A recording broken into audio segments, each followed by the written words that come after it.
साथियों नमस्कार, मेरे YouTube चैनल जरूरी सवाल पर आप सबका स्वागत है। गल्ला वल्ला मंदिर वंदिर सब तोड़ दिया। मंदिर भी तोड़ दिया जी, एक भी गेट शीशा पूरा किचन का कुछ भी नहीं छोड़ा।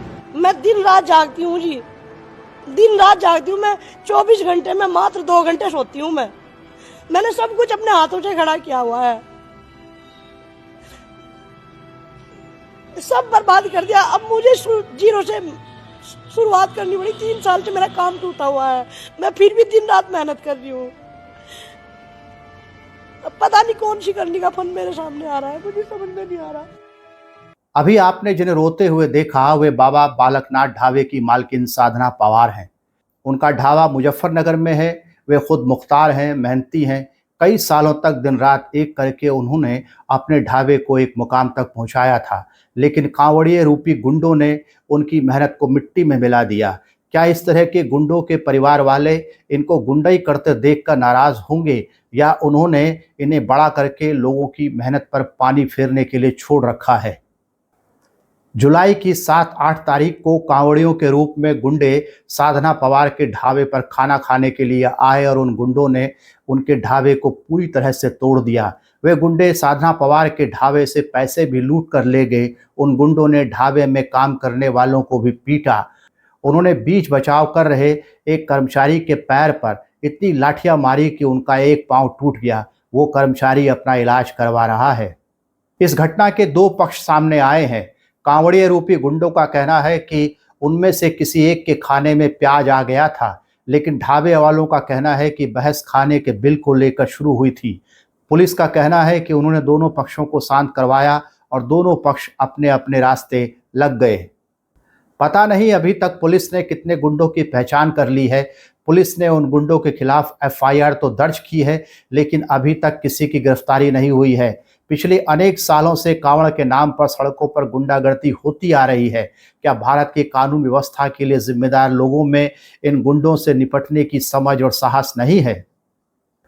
कुछ लोग उत्तर प्रदेश के मुख्यमंत्री को बुलडोजर बाबा के नाम से बुलाते हैं। क्या मुख्यमंत्री का बुलडोजर उन गुंडों के घर पर चलेगा जिन्होंने साधना पवार के ढाबे को भारी नुकसान पहुंचाया है, जिन्होंने उनके पैसे लूटे, उनका मंदिर तोड़ा और उनके कर्मचारियों को पीटा? खाने में प्याज आ जाने के आरोप मात्र से उन गुंडों की आस्था को चोट लग गई, लेकिन जिस साधना पवार के ढाबे में स्थित मंदिर को तोड़ा गया उस साधना को चोट नहीं पहुंची होगी। उन गुंडों ने उनके मंदिर को तोड़ा। अपने मंदिर के टूटने पर साधना पवार को क्या करना चाहिए था? दरअसल मामला आस्था का नहीं है, मामला गुंडों की भीड़ का है। जिस ओर गुंडों की संख्या ज्यादा थी उन्होंने अपनी तथाकथित आस्था के भंग होने का बदला ले लिया। ऐसी भी खबरें सामने आ रही हैं कि किसी भी कारण से किसी कांवड़िए की कावड़ खंडित होने पर उत्तर प्रदेश प्रशासन उस व्यक्ति के लिए हरिद्वार से एक नई कांवड़ लाकर दे रहा है। ये वही उत्तर प्रदेश है जो अपने राज्य में 27,000 स्कूलों को बंद करने जा रहा है। जिस राज्य के पास बच्चों को पढ़ाने का पैसा नहीं है, वो राज्य कांवड़ ढोने का खर्चा उठा रहा है।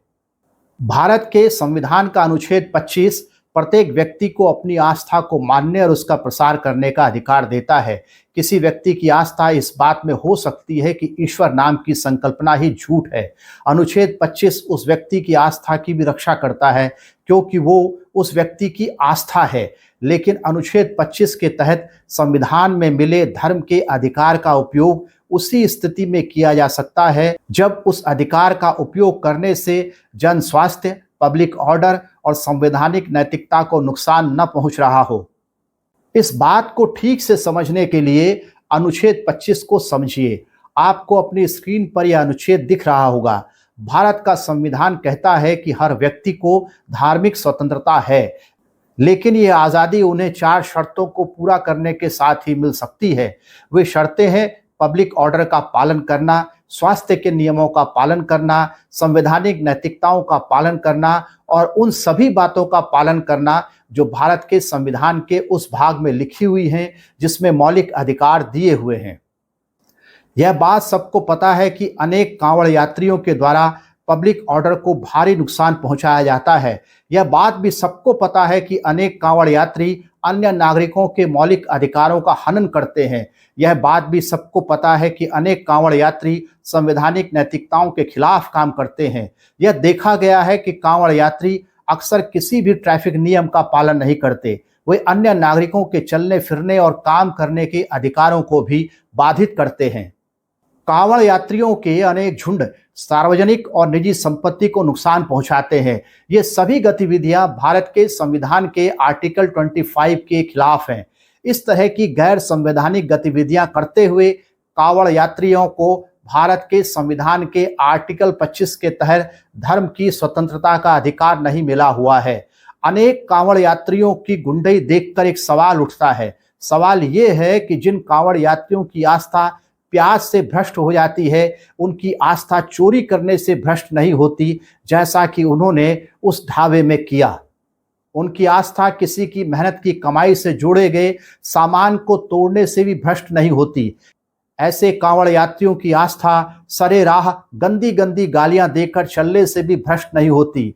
इसका अर्थ यह है कि इनको धर्म की अत्यंत सीमित परिभाषा थमाकर उपद्रवी बनाया जा रहा है, ताकि वक्त पड़ने पर उपद्रवी बनाने वाले इनको गलत कामों के लिए इस्तेमाल कर सकें।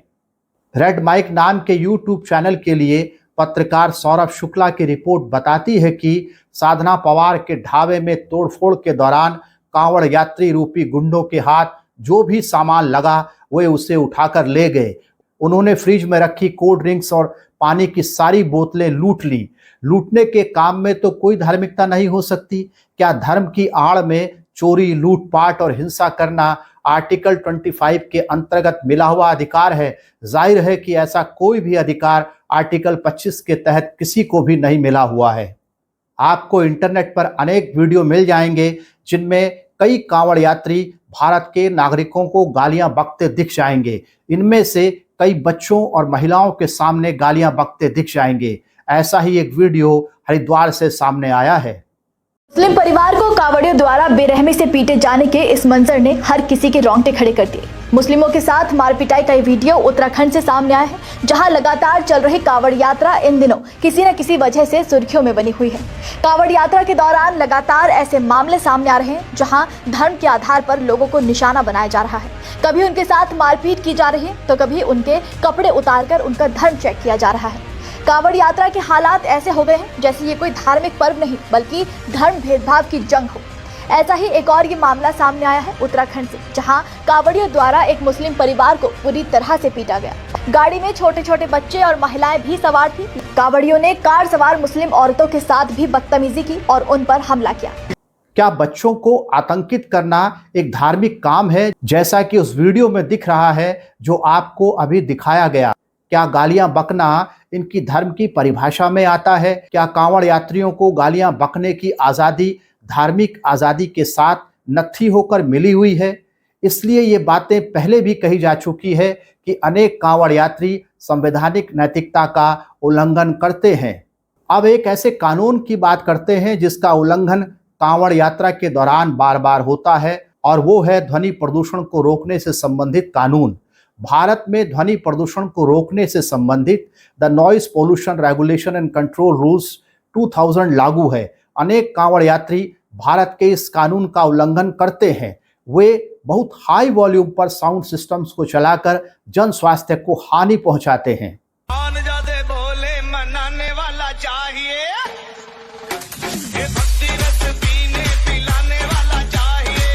ऐसा करके वे भारत के संविधान के आर्टिकल 25 का उल्लंघन करते हैं।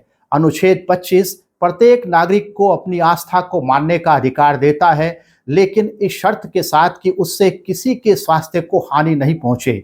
लेकिन इसमें से कई लोग हाई वॉल्यूम पर साउंड सिस्टम चलाकर जन स्वास्थ्य को हानि पहुंचाकर संविधान विरोधी काम करते हैं। आपके स्क्रीन पर the noise pollution regulation and control rule 2000 की धारा 5 के कुछ प्रावधान दिख रहे होंगे। ध्वनि प्रदूषण को रोकने से संबंधित इस नियम की धारा 5 कहती है कि बिना लिखित अनुमति के कोई भी व्यक्ति लाउड स्पीकर का उपयोग नहीं कर सकता, और अनुमति के बाद भी कोई व्यक्ति रात 10 बजे के बाद लाउड स्पीकर नहीं चला सकता। रात 10 बजे से पहले भी लाउड स्पीकर की आवाज़ उसके सोर्स पर 75 डेसिमल से ज़्यादा नहीं होनी चाहिए, लेकिन देखा गया है कि अनेक कांवड़ यात्री इस कानून की किसी भी शर्त को नहीं मानते। इस तरह वे गैर कानूनी और गैर संवैधानिक काम करते हैं। जिस दिन कांवड़ियों ने साधना पवार के ढाबे को तोड़ा और वहां लूटपाट की, उस दिन से सावन अभी शुरू भी नहीं हुआ था। सावन 11 जुलाई से शुरू होना था और यह घटना 11 जुलाई से पहले की है। उस दिन तो ढाबों पर प्याज वाला और बिना प्याज का खाना बनना आम बात है। हो सकता है कि खाना सर्व करने वाले किसी कर्मचारी ने भूलवश किसी और का ऑर्डर कांवड़ियों के सामने रख दिया हो। ऐसी स्थिति में वे कह सकते थे कि यह हमारा ऑर्डर नहीं है, हमें हमारा ऑर्डर सर्व करो। लेकिन उन्हें तो गुंडागर्दी करनी थी, जो उन्होंने की और उस बेचारी की सालों की मेहनत को मिट्टी में मिला दिया। प्रशासनिक निर्णय देखिए कि उसने सभी अपराधियों को वहां से जाने दिया। ऐसी भी खबरें सामने आई हैं कि कांवड़ियों ने किसी होटल के कर्मचारी को नंगा करके उसका धर्म पता करने का काम किया। कांवड़ यात्रा के दौरान लगातार ऐसे मामले सामने आ रहे हैं जहां धर्म के आधार पर लोगों को निशाना बनाया जा रहा है। कभी उनके साथ मारपीट की जा रही है तो कभी उनके कपड़े उतारकर उनका धर्म चेक किया जा रहा है। क्या नाम है तुम्हारा? मेरा नाम गोपाल। गोपाल, क्या काम करते हो तुम? यही काम करूंगा, होटल पर रहूँ। होटल का काम। क्या हुआ? अभी हिंदू संगठन के लोग आए थे यहाँ। अब इन्होंने पेट तारी, पहला आधार कार्ड चेक करा, आधार कार्ड है नहीं होएगा। अब क्या नाम मुझे नंगा करने को ये लोग। अरे एक लड़का यहाँ पे रहता था, मतलब वो झंडी घुमाने के लिए, टॉयलेट साफ करने के लिए, उन्होंने उसके साथ में बहुत बुरा किया। अंदर खींच के ले गए। उसने फिर मैं बाद में बताया ना, मेरी पैंट उतारी गई। क्या भारत के संविधान का आर्टिकल 25 किसी व्यक्ति को किसी अन्य व्यक्ति की निजता यानी प्राइवेसी का हनन करने का अधिकार देता है? बिल्कुल नहीं देता। धर्म के नाम पर कोई भी व्यक्ति किसी अन्य व्यक्ति की निजता का हनन नहीं कर सकता, लेकिन राज्य सरकारों ने कांवड़ियों को नागरिकों की निजता के अधिकार का हनन करने की जैसे छूट दे रखी है। यहां पर यह कहना उपयुक्त होगा कि जो कांवड़ यात्रा के दौरान लोगों के धर्म की पहचान करना चाहते हैं, वे कुछ और हो सकते हैं, लेकिन वे उस धर्म को मानने वाले नहीं हो सकते जो वसुधैव कुटुंबकम के विचार को प्रतिपादित करता है। ऐसे लोग किसी धार्मिक यात्रा पर नहीं बल्कि किसी सांप्रदायिक यात्रा पर निकले हुए लोग हैं। ऐसे ही लोगों के कारण अनेक लोग इन रास्तों पर अपनी जरूरी यात्राओं को स्थगित कर देते हैं।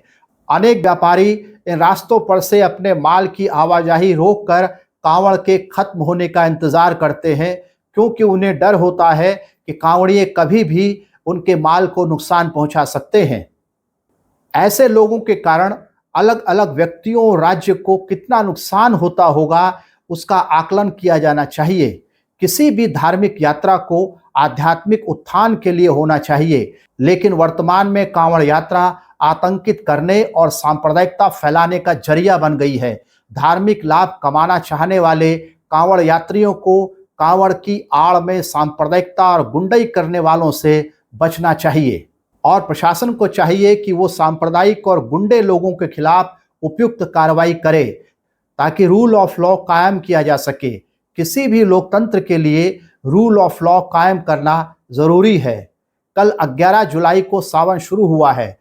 सावन के शुरू होते ही उत्तराखंड के मुख्यमंत्री पुष्कर सिंह धामी ने एक्स पर पोस्ट करके सूचित किया है कि उत्तराखंड राज्य में ऑपरेशन काल नेमी की शुरुआत की गई है। उनके पोस्ट के अनुसार ये ऑपरेशन सनातन संस्कृति को बदनाम करने वालों के खिलाफ चलाया जा रहा है। उनके ट्वीट को पढ़कर मेरे सामने कई सवाल खड़े हो गए। क्या किसी धर्म को बचाना किसी लोकतांत्रिक राज्य के मुख्यमंत्री का काम हो सकता है, या उसका काम राज्य के लोगों के लिए लोकतांत्रिक काम करना है, जन स्वास्थ्य आदि की व्यवस्था करनी है? सवाल यह भी है कि राज्य के पास वह कौन सी अथॉरिटी है जिससे वह किसी धर्म की सही व्याख्या कर सके और बता सके कि यह सनातन संस्कृति है और यह सनातन संस्कृति नहीं है।